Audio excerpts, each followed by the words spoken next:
So we are in part 3 of what do happy couples know? And so the question is, what do happy couples know? And here's what happy couples know. That over time, and sometimes initially, but oftentimes eventually, that our hopes, dreams, and desires become expectations. And they become expectations when we take our hopes, dreams, and desires, which seem so light and so happy and so tangible and so easily fulfilled, and we hand them to somebody else, and it feels like that. And so from my perspective, it's hopes, dreams, and desires. I mean, who wouldn't want to, organize family the way I want to organize family, resolve conflict the way I want to resolve conflict? I mean, I know exactly how we're going to do money and budgets or no budgets. I know how many kids we're going to have and when we're going to have them. I know I'm going to get to keep my car and you're going to drive whatever. And I know where we'll live. And so we all come into our relationships with hopes, dreams, and desires. And from our perspective, that's what they are. But from the perspective of the person on the other side of me, or the other side of you, or the other side of Sandra, it begins to feel like and look like expectations. And then what was meant to be enjoyable becomes transactional. And when the relationship becomes transactional, it's not as much fun anymore because everybody's negotiating. And we did it your way last time. It's my turn to do it my way. It was your family last time. It's my family this time. You got to spend extra on, hey, you blew the budget. I get to blow the budget, and back and forth. And now we're negotiating. And now it's debtor. And the problem with transactional is the best negotiator in the relationship always wins because it's a negotiation. So the best negotiator continues to win. He always wins, she always wins. I had my plan, I knew exactly what I was gonna say. I had my approach all planned out, and she won again, he won again. And the problem is, in a relationship, when someone wins, the relationship loses. In a relationship, when I win, we loses. When you win, we loses. But the problem is we all bring this stuff into the relationship and we just can't help it. It's absolutely unavoidable. And it's not just, the kinds of stuff that you can put in a box. A lot of it is intangible. It's things that maybe you haven't thought through, but they're kind of on the emotional, intangible, relational side of things. When you think about, future successful, happy relationships, you think about things like this, right? I mean, you want to be respected. I do. You want to be desired. You want to be admired. I mean, as guys, we want to, whoever we spend our life with, we want them to think that we have what it takes. And the reason we want them to think we have what it takes is because about every other hour of every other day, we wonder if we have what it takes. But I want Sandra to think I have what it takes. We want to be cherished, protected, defended. We want to be trusted. I don't want somebody always checking up on me, and I want somebody who's trustworthy. I want to be prioritized. You don't want to compete with his car. You don't want to compete with her job. You don't want to compete with his income. You don't want to compete with her family. You want to be pursued. You want to be attracted to. I mean, there's all these things, and the list goes on and on and on. And these are good things. And these are good things. In fact, some of these things I think are a reflection of the image of God in us. So this isn't a good, bad thing. This is just a thing. But the question is, what do we do? And how do we handle this? This is just an ongoing relational dynamic. So last week we said, and the week before that as well, we said that happy couples know that in order to keep hopes, dreams, and desires, to keep them from feeling like expectations, you have to make a decision. And the fundamental primary decision that you make is, he doesn't owe me. She doesn't owe me. Yes, this is what I desire, but I'm not expecting him. I'm not expecting her. He doesn't owe me. She doesn't owe me. And then last week, we looked at what I think is the most powerful relational dynamic in the whole world. The whole idea of mutual submission. That in a Christian marriage specifically, it is a race to the back of the line. In a Christian marriage, it is a submission competition. Everybody's trying to put the other person first, and if you argue over how can I put you first as opposed to how can I get to the front of the line. In a submission competition, in that kind of relationship, we talked about that whenever it becomes a tug of war over expectations and desires and wishes and dreams, that happy couples know, in order to win, the only way to win is to drop your end of the rope. Because in dropping your end of the rope, you put yourself in the back of the line. But it's scary to go first. But happy couples know that you have to go first in order to be last, in order to win in the relationship. So today, what do we do with these? And the good news is Peter tells us. Now, Peter was a follower of Jesus, one of Jesus' original followers. In fact, some of the most famous stories in the New Testament have to do with Peter and all the cool things Peter did. Peter had a big mouth. Peter got in trouble. Peter talked too much. Peter was a coward at the end. And in the end, he was one of the first two people to look into an empty tomb and realize that Jesus had risen from the dead. Now, Peter is somebody we should listen to not only because he spent 3 or so years listening to Jesus. And by the way, everything Jesus taught doesn't show up in the Gospels. The Gospel writer John said, hey, if I had written everything down Jesus said, it would take up all the books in the world. So Jesus taught so much and about so many things, and Peter was there for all of it. And then after Jesus left the earth, Peter went on to help other people become Christians and to teach what Jesus taught. But he faced extraordinary persecution, and eventually his life was taken from him, probably under Nero in the city of Rome. So he knew what it was like to be with Jesus. He knew what Jesus taught, but he also knew what it was like to face extraordinary hardship. And so Peter tells us exactly what to do with all the things in our box, because he gives us a relational principle that is not specific to marriage and specific to romantic relationships, but it certainly applies to those, as we're about to see. Now, I got to warn you though, what Peter says is a little weird, okay? And what Peter says may be a little uncomfortable for you. And what Peter says may just seem so religious, you're not sure you want to embrace it. So I just want to invite you, if you would, to put down your skepticism for just a few minutes, put down your objections for just a few minutes, and listen to the words of a man, come on, who knew Jesus. And besides that, the alternatives to what Peter suggests, they don't work either. I mean, what are you going to do with this stuff, right? What are you going to do with this? You're going to ignore it?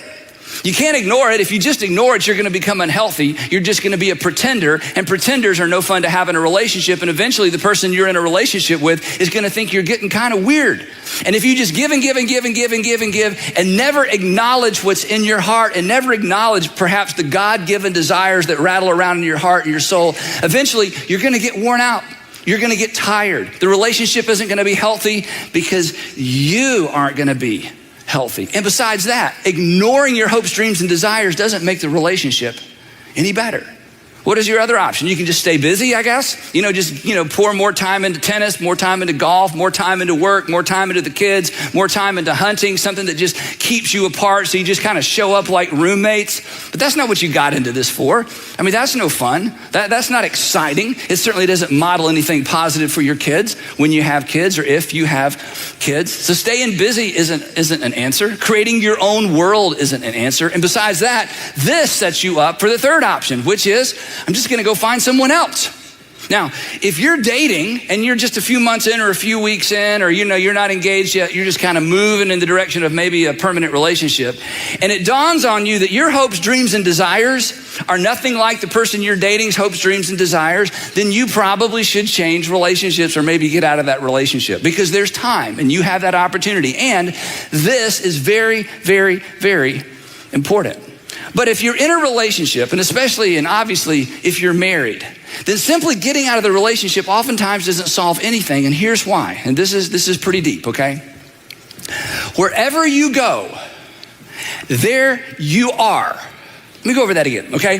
Wherever you go, there you are. In other words, you go with you. And whatever part of the relationship problem you are, you're going to take that into your next relationship. So simply swapping out people oftentimes doesn't solve anything, because you're still the same old girl you used to be. And besides that, this is still a lot of weight for somebody to carry around. And just because somebody else couldn't fulfill your hopes, dreams, and wishes, what makes you think you're going to find somebody else who can? Besides that, when you meet this other person, and you know this, but sometimes it's just good to hear somebody tell you. When you meet this other person, if you're married and you meet somebody else, or you're engaged, it's like, I met this other person, or you're in a committed relationship and you meet this other person. Let me tell you about the other person. I've met them, okay? They are on their best behavior. You don't know them. You're not going to get to. I mean, remember when you were dating the first time, and now when you're meeting this other person, you're on your best behavior too. They think you're incredible. They just need to talk to your husband or your wife or your fiance or your roommate. I mean, aren't we all on our best behavior? And so it's so enticing. It seems so easy. And the problem with this is so much easier than staying in a tough relationship. And it feels so fresh and it's exciting and it stirs all that stuff that got stirred up the first time around. But this is generally not the answer. Again, here's an observation that I promise I'm not going to stay here too long. This is another message for another day, but just in case, this is for you. People don't rush into a new relationship because they're eager to give their lives to someone. In other words, the person that you're thinking about getting in a new relationship with, okay, you're not anxious for that new relationship because it's like, wow, I just want to know what his or her hopes, dreams, and desires are. I need a new relationship so I can help somebody else fulfill their hopes, dreams, and desires. That's not why you're looking for something new. And by the way, that's not what they're looking for either. People don't jump into new relationships because they're trying to give their lives away. You know, the problem with my relationship is I just can't give my life to my husband. I can't give my life to my wife. I just can't give my life to my fiance. I got to find somebody else. That's not what's going on, is it? I mean, come on, let's be adults. Let's be honest. You're hoping to get something that you aren't getting. You're hoping to have something happen on the inside of you that's not happening on the inside of you. You're hoping to get some of the stuff in the box that you're not getting, even though it's been in your box for a long, long time. So be honest. This isn't about giving of yourself. You may just be looking for somebody to get the stuff from and get the affection from and get the affirmation from that you're not getting in your current relationship. And you should at least know that, and you should be honest enough with yourself to acknowledge that, which means you're going to hate me for this, but if you are dating someone who is recently divorced, time is your friend. If you are recently divorced and you're dating someone, time is your friend. In fact, the only rule I have for our pastors and our staff in terms of who they marry or remarry, my only rule for all these years has been not to do a wedding for anyone who's divorced and has been divorced for less than 2 years. You say, Andy, why 2 years? And it's because I don't think I can talk people into 5 years. That's why 2 years, okay? Because if I can talk you into 5 years, I'd talk you into 5. And let me just tell you, I've been doing this a long, long time. Time is your friend. But come on, let's be honest. Why do we rush into another relationship? It's not because we just want to be selfless with someone new. Is it? No. It's because I got this dang box and I am tired of lugging it around and I'm ready to hand it to somebody new. Because I think she's going to do it better. He's going to do a better job. Now, again, we don't think this way, but come on. You just got to be honest about this stuff, right? So when you start feeling pressure in this new relationship with this new person, when you start feeling pressure to perform, when you start feeling pressure to maintain, when you start feeling pressure to, step it up, you probably need to hit pause. And you may need to hit eject. And if your mama said hit eject, you need to hit eject, okay? Because she knows. And if 2 or 3 of your friends have come to you and said, okay, he's really cute, but hey, okay, if 2 or 3 friends of you, they're red flags, come on, pay attention.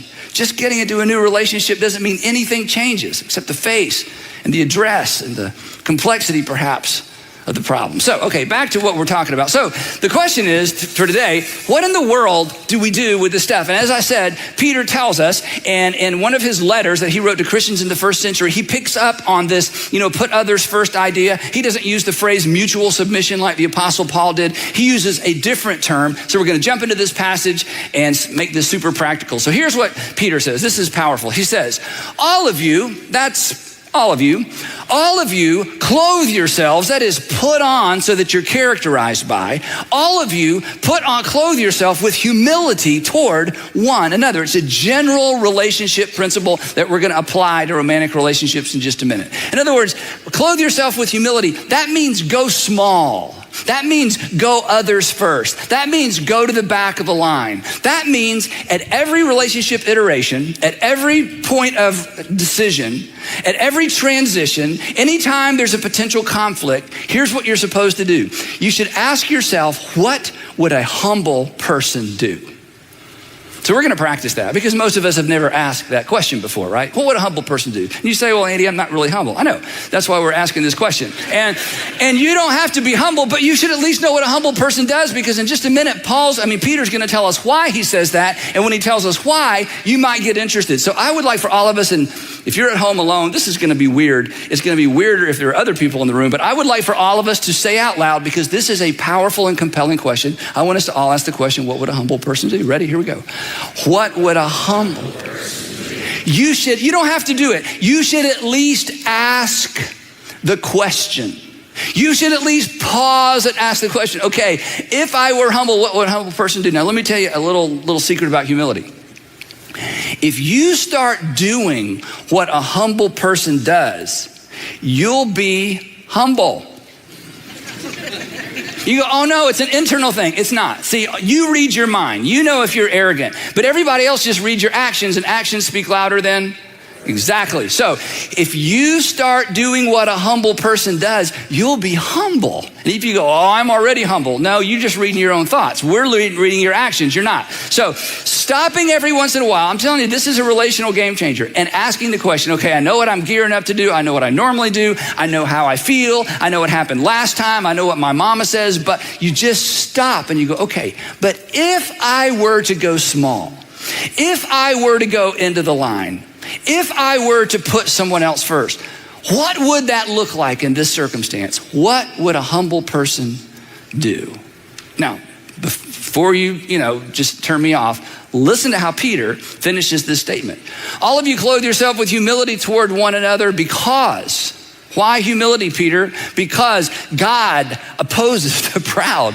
It's like, oh, okay, yeah. What would a humble person, in other words, do you really want to be in opposition to God? In fact, some of you would say the reason I don't believe in God, I'm not so sure about a personal God.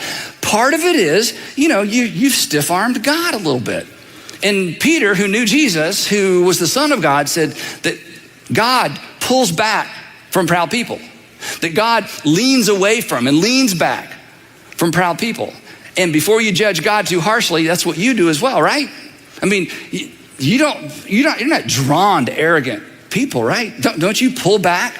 Don't you kind of resist entitled people, demanding people who are always trying to squeeze out of you whatever they can get out of you for their benefit, and they only think about themselves and they rarely think about how their behavior impacts you?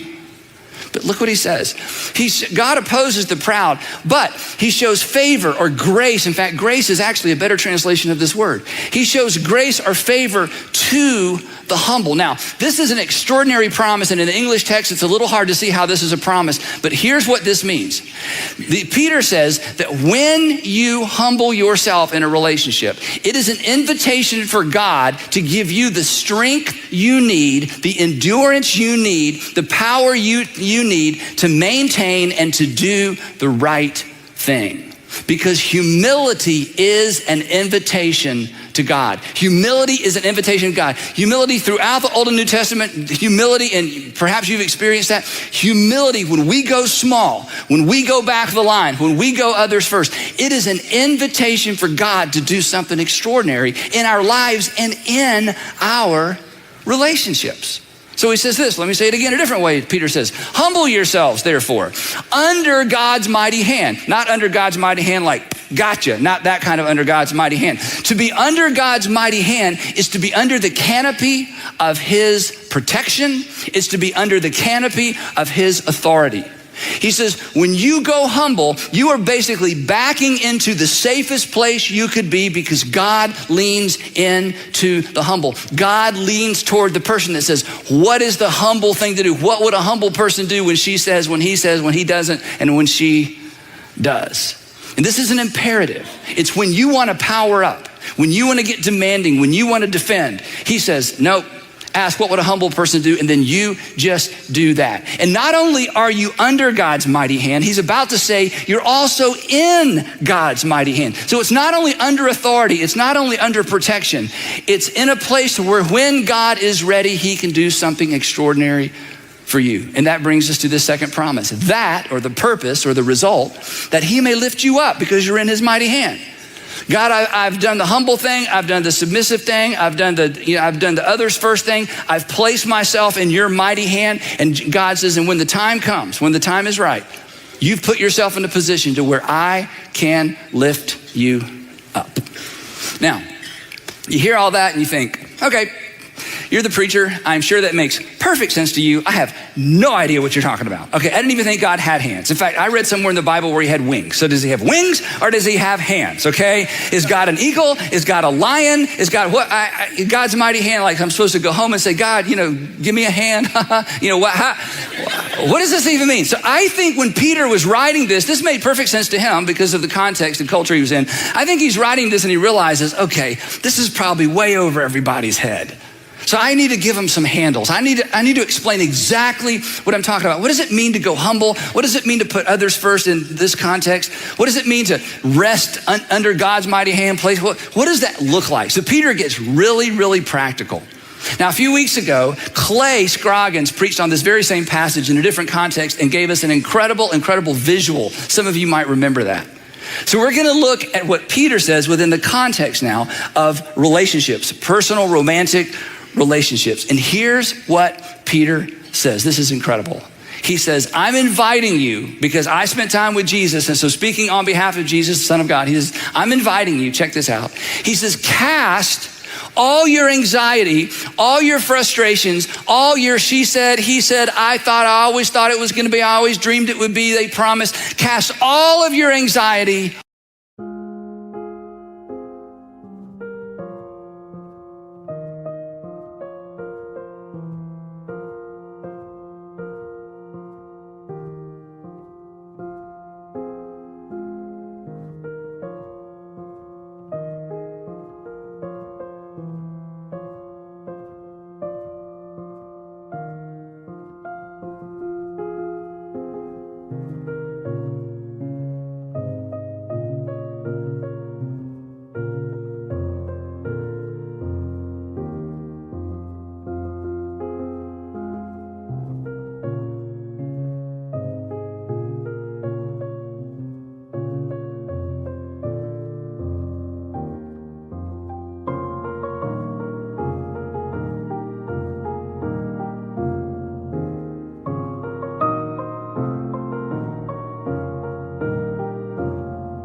on him. Talking about God, in whose mighty hand you stand and under whose mighty hand you dwell. Cast all your anxiety on him. In other words, don't miss this. This is an invitation for you to unload on God. Here's what he's saying. He's saying, look, instead of trying to get, your significant other or whoever it is you're in love with to carry this stuff around, he says, I want you to cast it. I want you to hurl it. I want you to fling it towards your heavenly Father. All your anxieties, all your cares, all your frustrations, all your unfulfilled dreams, all your he promised and she said and I believed and I thought we'd talk that through and I thought we'd agreed upon. Peter says, okay, before you take it to them, take it to him. Cast all of it on your heavenly Father. Wow. Now, here's where you're going to struggle with this. And so I'm going to kind of bear down a little bit, okay? Maybe uncomfortably. You've got to stop praying polite prayers, okay? Don't pray polite prayers. Don't pray formal prayers, okay? Stop praying formal prayers as well. In fact, sometimes I talk to people and it's like, well, Andy, I used to pray. I don't know how to pray. I'm like, yes, you do. And here's how I know that. Because you need to pray honest prayers. And everybody knows how to pray an honest prayer. You may have never prayed one because you were afraid or because you memorized prayers as a child or because the only prayers you pray are behind the steering wheel or while you're putting on makeup or at the meal. But Peter's like, okay, forget all that. I'm talking about some different kind of praying. I want you to get honest. In fact, when it comes to praying about this kind of stuff, you need to get on your knees by yourself. You go, Andy, that's weird. I said, I told you part of this is going to be weird. Let me tell you why. You need to be on your knees because you know what being on your knees demonstrates? Humility. And in some cases, if you're desperate, you need to raise your hands. You go, okay, that's really weird. Do you know why you need to raise your hands? Who raises their hands? Children. Oh, let me pick you up. When you go to pick a child up, what do? They raise those hands. They're saying, I'm dependent on you. You say, okay. I think I'll just maybe find a comfortable chair. Now look up here. This is very important. You say, is the posture of prayer important? It's very important. Let me explain why. Because your brain is connected to your body. Your brain is connected to your body. Your body is connected to your mind. And your posture sends your mind and your mind sends your body signals. Now you know this, and some of you studied this. Some of you could come up here and explain this better than I could. In his incredible book, Love Does, Bob Goff tells this incredible story. He was an attorney for many, many years. And when he was doing depositions or when one of his clients was being deposed and having to go through a deposition, here's the advice he would give them. He would say, when we get there, I want you to sit at the table. I want you to put your hands in your lap. I want you to rest your arms on your knees. And I want you to open your hands and do not close your hands. Because it is virtually impossible to be defensive with your hands open.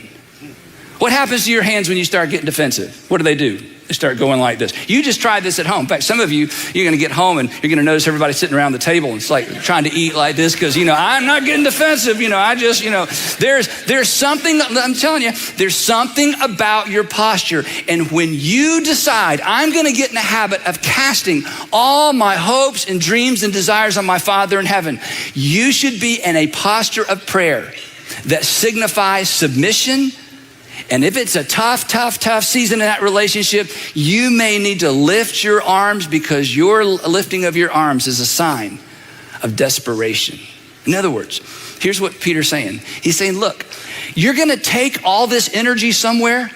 Start with your Father in heaven, not the guy down the hall, not your wife in the other room.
Don't wait for that garage door to open and get ready to unload your hopes, dreams, and desires. You start with your Father in heaven and you pray this out loud. I told you this was going to be weird, but let me just tell you something. If you're in any of our rooms, if you're in any of our gatherings, I would bet you just about anything. There are people within 10 people of you who could come up on this stage right now and tell their story about how they learned to pour out their heart to their Heavenly Father. And here's what they would say. They would say it was that habit. It was those prayers of desperation. It was those honest, impolite prayers where I found the strength to carry on. I found the strength to endure. I found the ability to take one more step. I found the ability to go back into that relationship. I found the ability to listen. I found my strength on my knees in the small place so that I could experience the peace of God and the presence of God. And sometimes it was almost like the power of God in the difficult times. Now, Peter didn't make this whole cast your cares on the Lord thing up. He actually lifted this from one of David's Psalms written hundreds of years earlier. So because I know some of you have never prayed honest prayers, again, you say, well, I don't know how to pray. You do know how to pray. You just haven't done it like this. Because if you've ever been mad, you know how to pray. If you've ever lost your temper, you know how to pray. If you've ever told someone off, you know how to pray. That's part of what praying is. And the thing is, Peter, this is powerful. You see, one day Peter and the guys, the disciples, they would watch Jesus go away and pray, and then they would pray and they would look at each other and they would say, I don't think we're doing it right. Now, these were Jewish boys who'd memorized all kinds of prayers, but they would watch Jesus pray and they were like, it's different. I mean, it's like he's over there in a wrestling match. I mean, he gets kind of loud. I think we should move further away, right? I don't know if we should overhear this. And so one day they went to Jesus. This was their praying and his praying were so different. One day they went to Jesus. You remember this maybe if you grew up in church, and they said, Jesus, teach us to pray, which means we've been praying. We don't pray like you. We don't think we're doing it right. So all these years later, Peter says, okay, I learned a few things about prayer. Unload on your Father in heaven. Cast, throw, fling it all at him. So anyway, he lifts this little phrase out of the Psalm of David, getting back to that. And so what I want to do real quickly, I want to read you a bit of this Psalm where he got this, because it's a great example of what I'm talking about. Now, when David would write, he's a poet, he's a warrior. I mean, he's been covered in the blood of his enemy. I mean, he's a king, he's a shepherd, been there, done that. He's an adulterer, he's forgiven. I mean, he's a father, he's a grandfather. He's all these different roles. And yet time after time after time, he would recenter himself on his relationship with God, and he would write his prayers. And his prayers were kind of like journals and prayers and rants all mixed together. And God, the scripture says he was a man after God's own heart. So I think we all have permission to do this. So here's an example of what I'm talking about, okay? This is David. If an enemy, not a friend, if an enemy were insulting me, I could endure it. That's what enemies do. If a foe were rising against me, I could hide. But it is you, he's writing this down, but it is you, a man like myself, my companion, my close friend. I can't believe he would do this. I can't believe she would do this. I can't believe they've turned on me, with whom I once enjoyed sweet fellowship at the house of God. We used to go to church together. As we walked about among the worshipers, and people thought, oh, look how they're such a lovely couple. Oh, they get along. And it's like, I can't believe it's happening to me. Check this out. Let death, be honest, Dave, let death take my enemies by surprise. Let them go down alive to the realm of the dead, for evil finds lodging among them. Ooh, can you say that to God? Do you know what the English equivalent of this is? To hell with them. That's what that means. To hell with them. Oh, okay.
he keeps going. As for me, I call to God and the Lord saves me. Now check this out. Okay, this is so powerful. Not behind the steering wheel on the way to work, not while I'm putting on my makeup, not while I'm, getting dressed and having a thought prayer. Evening, morning, and noon, evening, morning, and noon, evening, morning, and noon, I cry out in distress and he hears my thoughts. He hears my voice. David's saying, sometimes I'm so desperate and frustrated, I pray 3 times a day and I pray loud, and they are not polite prayers. Wow. And as a result, he rescues me. He rescues me unharmed from the battle waged against me. It's like a war, he says. Even though many oppose me, I love this, God who is enthroned, lifts his eyes off of his circumstances, off these relationships. God who is enthroned from of old, who does not change, he will hear them and humble them because they have no fear of God. God's gonna get my enemies. Wow. My companion, this person that I thought was a friend, my companion attacks his friends, that's me. He violates his promise. He broke his promise. He violated his covenant. He said, she said, he promised, she promised. I thought we were on the same page. Didn't we agree? Haven't we talked about that? Didn't we write it down? He violates his covenant with me. And he's such a talker. She's such a negotiator. He always wins the argument. She always wins the argument. His talk is smooth as butter, yet war is in his heart. His words are more soothing than oil, yet they are drawn swords. Everybody's like, she's so sweet. I'm like, no, she's not sweet. You ought to see her what she's like at home. He is so sharp. He is so polite. He's so gentle. Oh, that's an act. You should see the way he is at home. Words, knows how to use words, smooth as butter, smooth as silk, but behind all that is swords. And then David kind of regathers himself, recenters himself, and he makes this statement that Peter lifts up and uses in the New Testament years later. He says this, cast, here it is, cast, throw, hurl, fling your cares on the Lord, and he will sustain you. He will never let the righteous be shaken, or he will never let the righteous be brought down. But you, he's not done, but you, God, will bring down. I might not be brought down. The righteous may not be brought down, but you, God, will bring down the wicked into the pit of decay. The bloodthirsty and deceitful will not live out half their days. Ugh. See, that's not nice, is it? You know what that is? That's honest. You ever prayed like that? I know you've unleashed hell on, the person you're living with, or your husband or your wife, or, you just kind of, I'm going to tell you one more time, you've done that. But have you ever talked to God that way? You're like, I didn't know we could talk to God that way. Look, if you've never been that honest with God, my friends, you've never opened your heart completely to God. He doesn't want polite. He wants you. And that's part of humility. It's heart wide open. God, I am so frustrated. I am so fed up. I am so done. I am so over it. God, I wish I'd never met him. I wish I'd never married her. I wish I'd never slept with him. Well, there's that. Okay, I wish I'd never met him. I'm just so over it. And I need you because I don't know what to do. This isn't unrealistic. We talked about this. God, I need you. And here's the thing, and I understand this. If you didn't have permission to be that honest with your parents growing up, especially with your father, don't you talk to me that way, one of those deals, this is gonna be hard for you. And I've been doing this a long time, and when my kids hit that age where they just had some things to say, I told Sandra, it's okay. I am honored.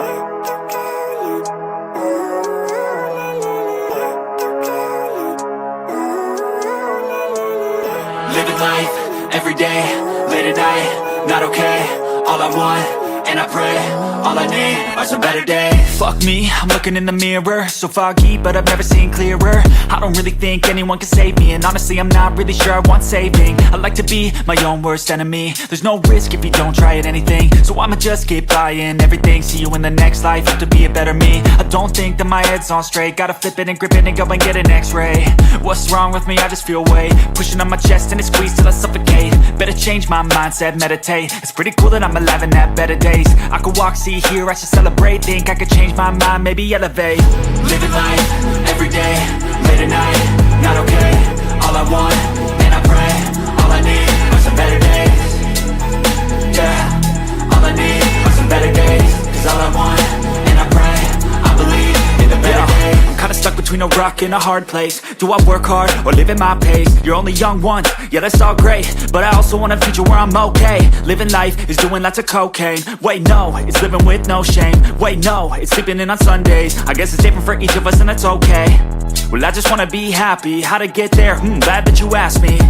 I think it's different for everyone. Some of us need work, others need fun. Some of us need purpose to overcome. But try to do what you love when it's said and done. Cause there's so many differences in each of us. Trust your gut, it can show you what you want. Living life, every day, late at night, not okay. All I want, and I pray, all I need are some better days. Yeah, all I need are some better days. Cause all I want, and I pray, I believe in the better days. Living life, every day, late at night, not okay. All I want, and I pray, all I need are some better days. Yeah, all I need are some better days. Cause all I want, and I pray, I believe in the better days. And I always tell them when they would just lose it at me, on me, because of me, whatever it might be, I would just absorb it. And when they were finished, I would say, thank you. Thank you for honoring me with what's inside of you.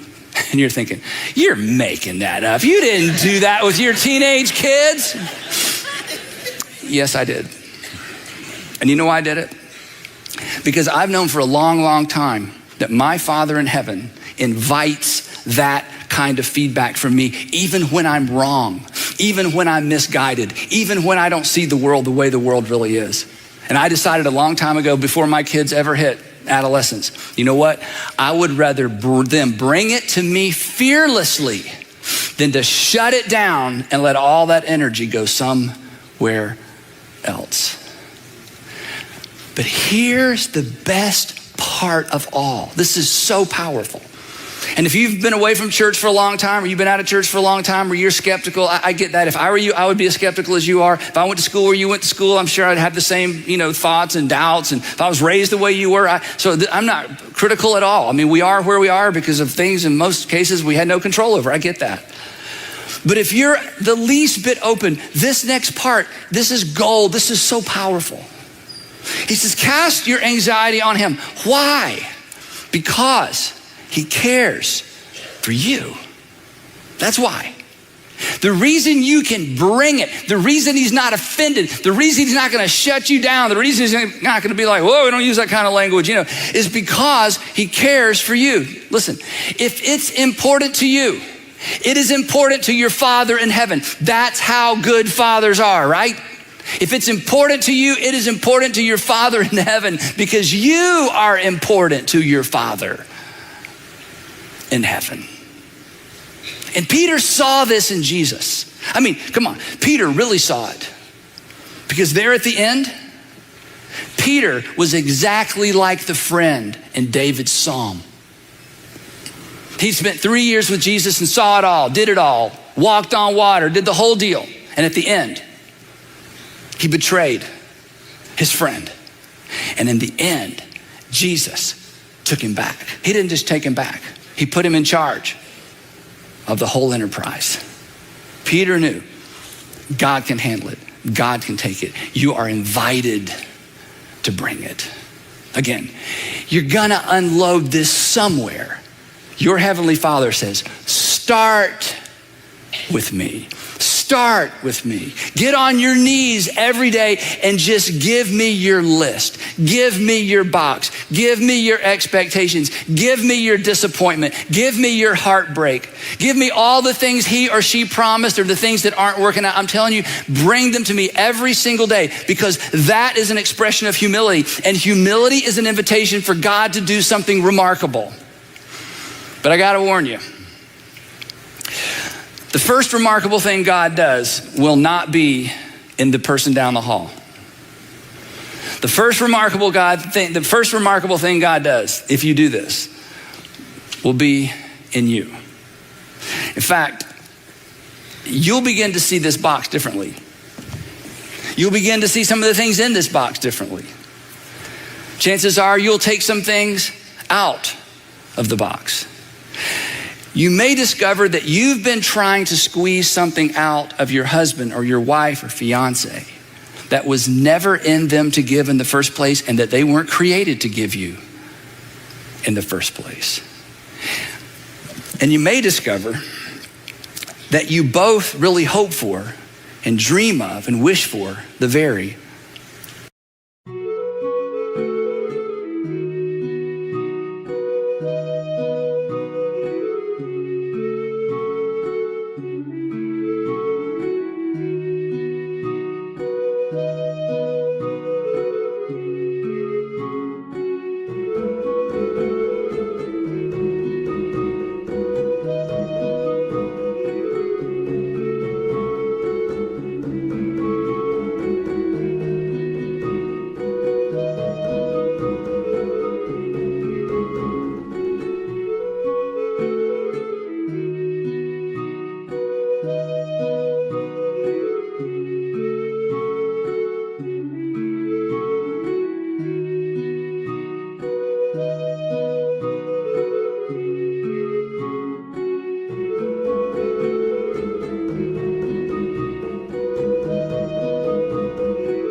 same thing. But that transformation will never happen as long as you're taking it to them first. And so your Heavenly Father says, I invite you No more happy prayers, no more polite prayers, no more, go through all the, just bring it to me. You see, happy couples know that hopes, wishes, and dreams, and hopes, dreams, and desires quickly become expectations. And happy couples know that they just have to decide the other person doesn't owe me anything. Happy couples know that it's a submission competition, that it is a race to the back of the line. And happy couples know that sometimes, you have to throw things. And there's one other thing that happy couples know. And we'll talk about that next week as we wrap up our series, What Happy Couples Know.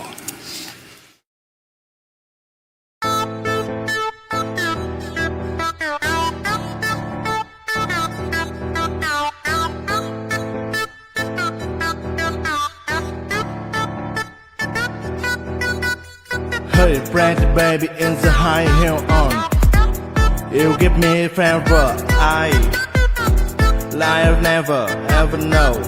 You are sure to product of love life.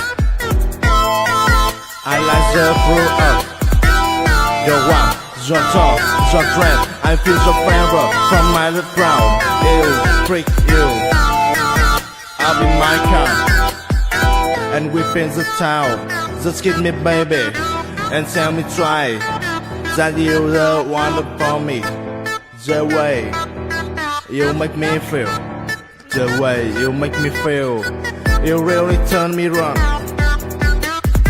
You really turn me on.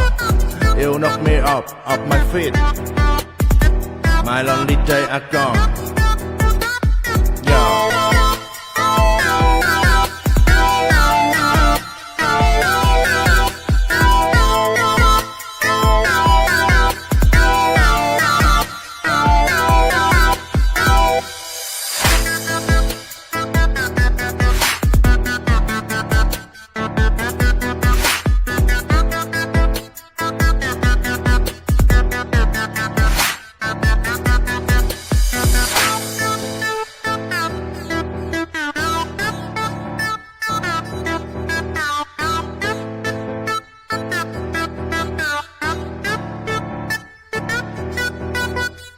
Hey, pretty baby in the high heel on. You give me favor, I never ever know. You are sure to product of love life. I like the fruit of your walk, your talk, your dress. I feel so favor from my ground. You freak you. I'll be my car, and we in the town. Just give me baby and tell me try that you the one for me. The way you make me feel, the way you make me feel, you really turn me on. You really turn me on. You knock me off my feet. My lonely days are gone. Yeah.